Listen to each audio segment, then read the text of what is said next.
কোনো চ্যাপ্টার সম্পূর্ণ করার পর সেই চ্যাপ্টারে শর্ট নোট তৈরি করা খুবই ইম্পর্ট্যান্ট। সেই শর্ট নোটে কী কী থাকবে? Important formula, important one liner, যেগুলো তুমি পরীক্ষার আগে একবার রেগুলার বেসিসে দেখে চ্যাপ্টারটা সম্বন্ধে ভালোভাবে ক্যাপচার করতে পারো। তো সেরকমই একটা চ্যাপ্টার হচ্ছে স্যাগ। সেই স্যাগ চ্যাপ্টারে শর্ট নোট কি তুমি এখনও তৈরি করেছো? যদি যদি তৈরি করে না থাকো তো এই ভিডিওটি তোমার জন্য। আমি আশা করবো এই ভিডিওটি স্কিপ না করে সম্পূর্ণ দেখবে। আর যদি ভিডিওটি ভালো লেগে থাকে অবশ্যই আমার চ্যানেলটিকে লাইক, শেয়ার এবং সাবস্ক্রাইব করে দিও। আর আমার চ্যানেল সম্বন্ধে রেগুলার আপডেট পেতে নোটিফিকেশন বেলটি অন করে দিও। তো চলো আজকের ভিডিও শুরু করা যাক। তো আজকের ভিডিও প্রথমেই যেটা আলোচনা করব সেটা হচ্ছে কার্ভ অফ স্যাগ। স্যাগের কার্ভটা কেমন হয়? স্যাগের কার্ভটা হয় আমরা জানি ক্যাটেনারি হয়। স্যাগের কার্ভকে কি বলে? স্যাগের কার্ভকে ক্যাটেনারি বলা হয়। এটা কিন্তু ইম্পর্টেন্ট, পরীক্ষায় এসেছিল বারবার। স্যাগের কার্ভকে বলা হয় ক্যাটেনারি। এরপরে আমরা যেটা আলোচনা করব support at same level. Support at same লেভেলে থাকলে স্যাগ কীরকম হয়? স্যাগ সাপোর্ট বলতে এ সাপোর্ট এবং বি সাপোর্ট সেম লেভেলে থাকে, তো স্যাগ কীরকম হয়? এ সাপোর্ট এবং বি সাপোর্ট সেম লেভেলে থাকলে স্যাগের ফর্মুলাটা কী হয়? স্যাগের ফর্মুলাটা হচ্ছে আমার যেটা হয়, স্যাগের ফর্মুলা সেটা হচ্ছে WL² 8T। টিটা কি? টিটা হচ্ছে আমার কন্ডাক্টর টেনশন। আমি এটা কনস্ট্যান্ট ধরে নিলাম পুরো কন্ডাক্টরের through the whole conductor. I assume this is constant, this T is constant. Okay, আমি ধরে নিচ্ছি এই টিটা কনস্ট্যান্ট। আর এলটা হচ্ছে স্পান, মানে সাপোর্টের মধ্যে দূরত্ব হচ্ছে এল, WL²/8T। আর দ্বিতীয় আমরা যেটা আলোচনা করবো সেটা হচ্ছে পেসিং। পেসিং বিটুইন কন্ডাক্টর। পেসিং পেসিং পেসিং কি? পেসিং বিটুইন কন্ডাক্টর। এটার ফর্মুলাটা কি? এটার ফর্মুলাটা হচ্ছে এই আগে ফর্মুলাটা জানার আগে জানতে হবে যে পেসিংটা কি। পেসিংটা মনে করো সাপোজ ধরো দুটো কন্ডাক্টর আছে, ঠিক আছে? দুটো কন্ডাক্টর আছে, সেই দুটো কন্ডাক্টর যখন ওয়াইন্ড সুইং হয়, মানে বাতাসের জন্য যখন সুইং হয়, সেই সুইংয়ের সময় দুটো কন্ডাক্টর যাতে পরস্পরে না টেকে যায় তার জন্য কতটা পেসিং রাখা দরকার। সেই পেসিংটা আমরা কিভাবে ডিনোট করবো? তার ফর্মুলা হচ্ছে √S in plus V/150। √S V/150। এখানে এসটা হচ্ছে স্যাগ আর ভিটা হচ্ছে line voltage in kV. V line voltage in kV. Okay, তো এই গেল সাপোর্ট অ্যাট সেম লেভেল। এরপরে আমি আলোচনা করব ইফেক্ট অফ অ্যাটমসফিয়ারিক কন্ডিশন, মানে স্যাগের উপর অ্যাটমসফিয়ারিক কন্ডিশনের প্রভাব।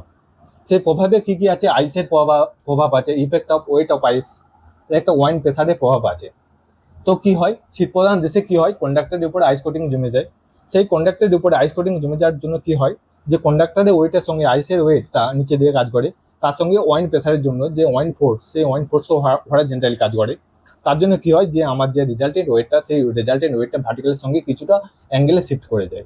সেটাই আমি এখানে আলোচনা করব। সে আমার প্রথমে কি হচ্ছে, effect of weight of ice. Effect of weight of আইসটাকে আমি যদি ডিনোট করি WI দিয়ে, WI এর ফর্মুলাটা কি হচ্ছে 915 into 5 into T into D+T। এখানে টিটা হচ্ছে থিকনেস অফ আইস আর ডিটা হচ্ছে কন্ডাক্টর ডায়ামিটার। এটা আমার কেজি/মিটারে, ঠিক আছে? কেজি/মিটারে। এটাকে যদি আমি নিউটন/মিটারে করি তাহলে কি হবে, 2.8 ইন্টু 10⁴ টি ইন্টু D+T নিউটন/মিটার, ঠিক আছে? এরপরে যেটা আমি আলোচনা করবো effect of wind pressure. Effect of wind প্রেসারটা কি? এটাকে আমি ডিনোট করছি ওয়াইন্ড প্রেসারের জন্য যে ফোর্সটা, সেই ফোর্সটাকে আমি ডিনোট করছি WT। এটা কি? P into D+2T। এটা হয় P ইন্টু D+2T। এখানে পিটা কি? ওয়াইন্ড প্রেসার কেজি/মিটার² ওয়াইন্ড প্রেসার, ঠিক আছে? D+2টাকে মানে D+2T কি? আমার এখান থেকে এটা যেটা ডায়ামিটারটা, মানে টোটাল ডায়ামিটারটা, সেটাকে আমি ডিনোট করছি ক্যাপিটাল D দিয়ে। তাহলে এটাকে আমি রিরাইট করতে পারি P ইন্টু ক্যাপিটাল D। কি হয়? P ইন্টু ক্যাপিটাল D নিউটন/মিটার, ঠিক আছে? তাহলে যে আমার ইফেক্ট অফ আইস এবং ইফেক্ট অফ ওয়াইন্ড প্রেসার, সেটা রেজাল্টেন্ট কি হচ্ছে? সেই রেজাল্টেন্ট এখানে যদি আমি লিখি WT কি হচ্ছে আমার √অফ W প্লাস WI তার হোল স্কোয়ার প্লাস WW তার হোল স্কোয়ার, ঠিক আছে? এটা আমি পেয়ে গেলাম WT, মানে WT রেজাল্টেন্ট ওয়েটটা পেয়ে গেলাম। তাহলে আমার যে আন্ডার রোস্ট কন্ডিশন, মানে আন্ডার রোস্ট কন্ডিশন বলতে যখন আইস এবং ওয়াইন প্রেসার দুটোই আছে, তো সেই সময় আমার যে স্যাগটা, সেই স্যাগটা কি হয়, সেই স্যাগটাকে যদি আমি লিখি সেটা হচ্ছে এ সমান ডব্লিউটি এল স্কোয়ার বাই 80, ঠিক আছে, ডব্লিউটি এল স্কোয়ার বাই 80, এটা গেল আমার স্যাগ। তাহলে ভার্টিক্যাল স্যাগটা মানে এই স্যাগটা, তো আমার এই ডাইরেকশনে আমার এই স্যাগটা হচ্ছে, ঠিক আছে, আমার এই ডাইরেকশনে স্যাগ হচ্ছে। আমার যদি এই ডাইরেকশনে স্যাগটা হয়, এই ডাইরেকশনে স্যাগটা আমি বলি ভার্টিক্যাল স্যাগ। সেই ভার্টিক্যাল স্যাগটা কি, এস কস থিটা। সেই ভার্টিক্যাল স্যাগটা হচ্ছে এস কস থিটার দ্বারা আমরা ডিনোট করি, ঠিক আছে। সেই ভার্টিক্যাল স্যাগটাকে এস কস থিটা হিসেবে আমরা ডিনোট করি, ঠিক আছে। তো এখানে আমরা থিটা কি, থিটার মানটা বার করার জন্য আমরা একটা ফর্মুলা করেছি, সেটা হচ্ছে টেন থিটা সমান হচ্ছে W W W by W plus W I, ঠিক আছে। এখান থেকে আমরা থিটার মানটা বার করতে পারবো। এখান থেকে আমরা থিটার মানটা বার করতে পারলে আমরা কি যে ভার্টিক্যাল স্যাগটা বার করতে পারবো। এরপরে মানে কন্ডাক্টর, মানে স্যাগের জন্য যে কন্ডাক্টর লাগবে, সেই টোটাল লেন্থ অফ কন্ডাক্টর ফর্মুলাটা আমরা এখানে লিখবো। সেই ফর্মুলাটা কি, সেই ফর্মুলাটা হচ্ছে এল হচ্ছে পেসিং, এল প্লাস ডব্লিউ টি তার whole square into L Q by 24 T square. Okay, এটা হচ্ছে total length of conductor. Total length of conductor Z দ্বারা ডিনোট করছি। Total length of conductor Z সমান L plus W T square into L Q by 24 T square, ঠিক আছে। এরপরে যদি আমরা সেফটি ফ্যাক্টর মানে এই মানে স্যাগের জন্য তো কন্ডাক্টরের লেন্থটা বাড়ছে, লেন্থটা কতটা পর্যন্ত বাড়তে পারে যে কন্ডাক্টরটা আমার ছিঁড়ে যাবে না, সেইটাকে আমরা ডিনোট করি সেফটি ফ্যাক্টর এসএফ দ্বারা, ঠিক আছে।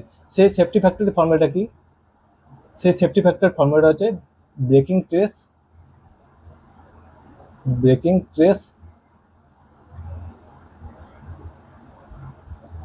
বাই ওয়াকিং ট্রেস, ঠিক আছে, ওয়াকিং ট্রেস,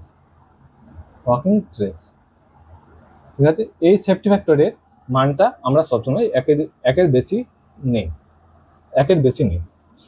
এই সেফটি ফ্যাক্টরের আরেকটা ফর্মুলা আছে, সেটা হচ্ছে ultimate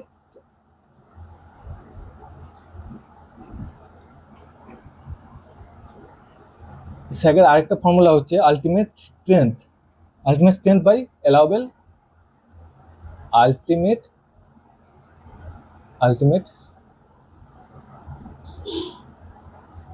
strength by allowable working tension, allowable working tension, ঠিক আছে, অ্যালাউবেল ওয়াকিং টেনশন। এই সেফটি ফ্যাক্টরের মানটা সবসময় আমরা একের বেশি নিই, ঠিক আছে। এই গেল আমার ইফেক্ট অফ অ্যাটমসফিয়ারিক কন্ডিশন, ঠিক আছে। এরপরে আমরা যেটা আলোচনা করব, সাপোর্ট অ্যাট ডিফারেন্ট লেভেল, মানে এ আর বি সাপোর্ট যখন ডিফারেন্ট লেভেলে থাকবে তখন আমার ফর্মুলা কি হবে, মানে এটার জন্য একটা শর্টনোট, ডিফারেন্ট সাপোর্ট অ্যাট ডিফারেন্ট লেভেলের জন্য আমার একটা শর্টনোটের প্রয়োজন। সেই শর্টনোটের জন্য আমি করব কতগুলো ফর্মুলা লিখবো। সেই ফর্মুলা প্রথমে x1 মানে যেটা আমার মানে সবচেয়ে লোয়েস্ট পয়েন্ট, মানে সেকেন্ড পয়েন্ট যেটা লোয়েস্ট পয়েন্ট, সেই লোয়েস্ট পয়েন্ট থেকে বি সাপোর্টের মানে যেটা স্মলার সাপোর্ট, সেই সাপোর্টের দূরত্ব, সেটাকে আমি লিখবো x1, ঠিক আছে। x1 এর ফর্মুলা কি, L/2 মাইনাস TH/WL।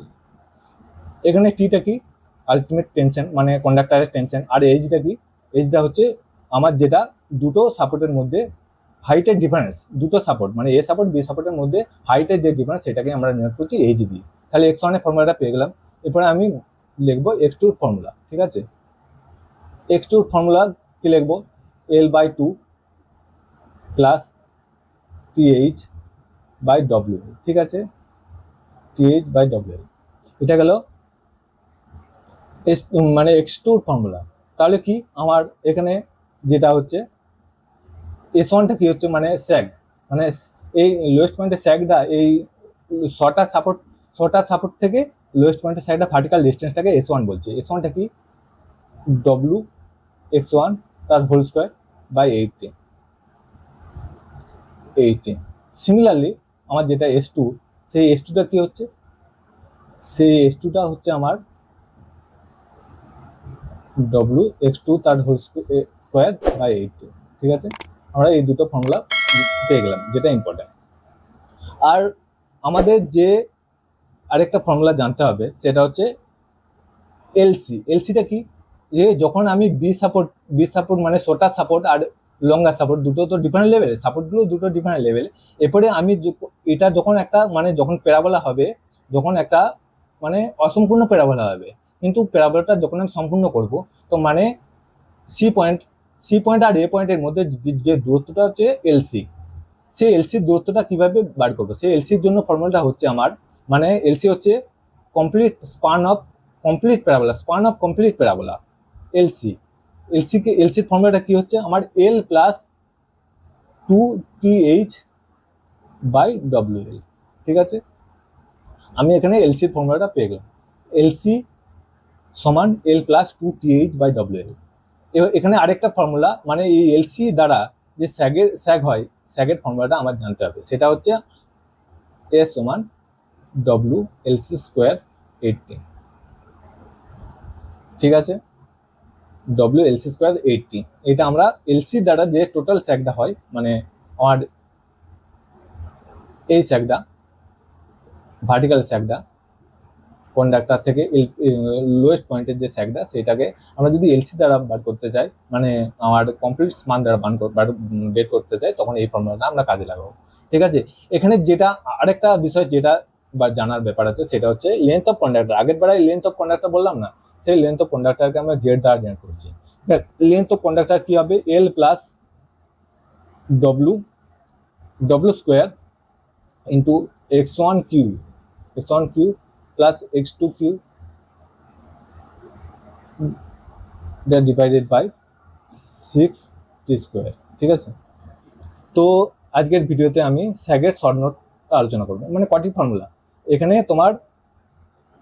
এখানে কি হয় আমাদের প্রথমে জানতে হবে কার্ভড স্যাগটা ক্যাটেনারি, ঠিক আছে। তারপর দুটো ফর্মুলা স্যাগ আর স্পেসিং বিটুইন কন্ডাক্টর, এই দুটো ফর্মুলা আমাদের জানতে হবে। আর এখানে কি, এখানে আমাদের জানতে হচ্ছে রোস্ট কন্ডিশনে প্রত্যেকটা ওয়াইন্ড ইফেক্ট অফ আইসের জন্য যে ফর্মুলাটা, সেটা জানতে হচ্ছে। ওয়াইন্ড প্রেসারের জন্য জানতে হচ্ছে, আর এটা তো আমরা ক্লাস 12 পড়েছি। তারপর থেকে স্যাগ আন্ডার রোস্ট কন্ডিশন জানতে ফর্মুলা জানতে হচ্ছে। তারপর ভার্টিক্যাল স্যাগ, এখান থেকে থিটার মানটা কিভাবে বার করবো তার ফর্মুলা। আর total conductor length of total conductor formula জানতে হচ্ছে। আর একটা সেফটি ফ্যাক্টর জানতে হচ্ছে। আর এখানে কি আমার 6টা ফর্মুলা জানতে হচ্ছে। তাহলে কি টোটাল 10-12টা ফর্মুলা জানলেই আমার কিন্তু সম্পূর্ণ স্যাগটা কমপ্লিট হয়ে যাচ্ছে, ঠিক আছে। তো আজকের ভিডিও তো এখানেই শেষ করা যাক। আর যদি তোমাদের এই ভিডিও ভালো লাগে থাকে, অবশ্যই আমার চ্যানেলকে লাইক, শেয়ার এবং সাবস্ক্রাইব করে দিও। আর অবশ্যই কমেন্টে জানিও যে পরের ভিডিওতে কোন চ্যাপ্টারের শর্ট নোট তোমাদের প্রয়োজন, কোন চ্যাপ্টারের শর্ট নোট তোমরা এখনো তৈরি করোনি, সেটা জানিও। আমি সেই চ্যাপ্টারের শর্ট নোট তৈরি করে দেবো, ঠিক আছে। চলো, থ্যাংক ইউ, বাই।